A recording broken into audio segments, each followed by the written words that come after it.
بسم الله الرحمن الرحيم. السلام عليكم ورحمة الله تعالى وبركاته. كلنا وناكسن صاحبة كحيران دايما شو ميلو الباد جوجتان فضلا نقصو بيره يوتيوب ليك سار موقالك وما هسنتين هل كان waxaan ku bara doonaa 5 calaamadood oo nolosheena aan kor ugu qaadi karno. qodobka koobaad si kastoo dadaalkaaga uu u liito marnaba mirihiisu eber ma noqonayaan. tusaale haddii aad arday tahay oo maalintii aad akhrisid 2 sadar oo kamida buuggaaga cashirka ku yaala oo ugu dambeyn waxa aad gaaraysaa inaad buuggaasi dhameysid cashirkaasna aad wada qabatid. haddii aad tahay business qof sameynaya ganacsi mar walba oo aad aasaasid shirkadaada ugu dambeyn haddii aad u dhabar adeegtid waxay noqonaysaa shirkad weyn. calaamada labaad qofna kuma keeni karo farxadda dhabta ah ee noloshaada marka laga reebo Allah subhanahu wa ta'ala oo xirnaashiisa abadisid ayaa ku keenaya farxadaada kana tiraya murugadaada. fadlan ku xirnaano Allah subhanahu wa ta'ala.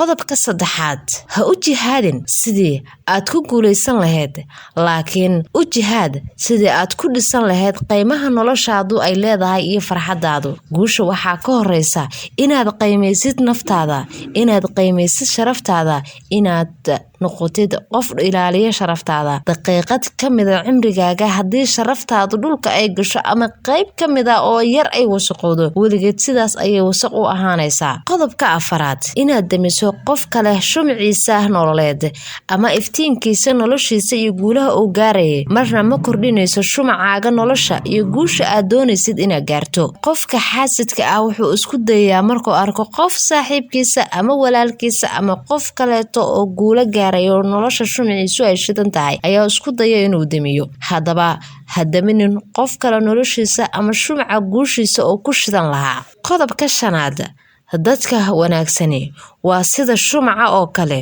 oo waxa ay gubaan naftooda si ay dadka kale u siiyaan iftiinka noloshooda. ku mahadsantiin daawashadiina iyo ku xirnaanshaha channelka iyo page-ka. fadlan nagu soo biira ku mahadsantiin laagta muuqaalkana ha iloobin saaxiibayaal. inta ayaan ku hakinayaa nabadgelyo.